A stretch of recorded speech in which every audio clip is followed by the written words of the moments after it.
अगर आप चाहते हैं जवाहरलाल रसीला एंटरटेनमेंट का ऑडियो वीडियो सबसे पहले आप तक पहुंचे तो हमारे चैनल को सब्सक्राइब करें और साथ ही साथ बेल आइकन के बटन को जरूर दबाएं।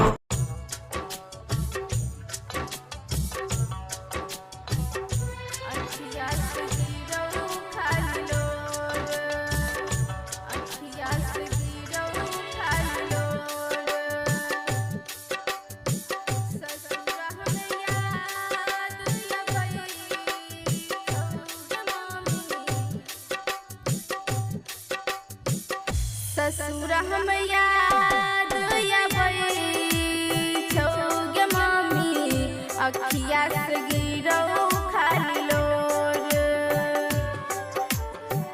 ससुर हम याद अबै छौगे मम्मी अखिया से गिरौ खाली लोर।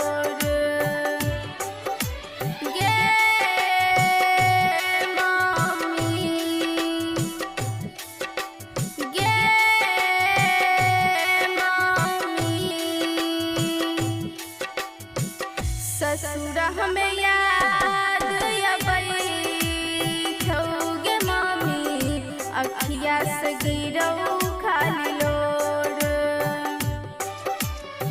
ससुर हम याद अबै छौगे मम्मी अखिया से गिरौ खाली लोर।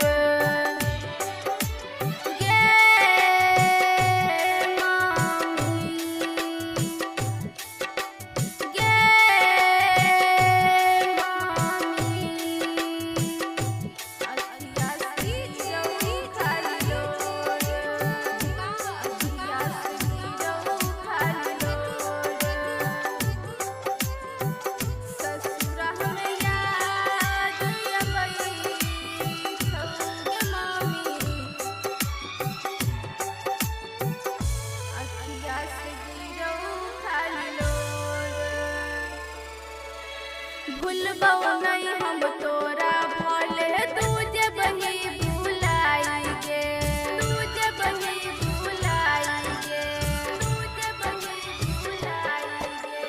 भूलबौ नहीं हम तोरा भले तू जे बही भुलाई गे। दुश्मन रहियौ तै त न जहदीक नहीं छियाई गे। कर देलही बेटी विदाई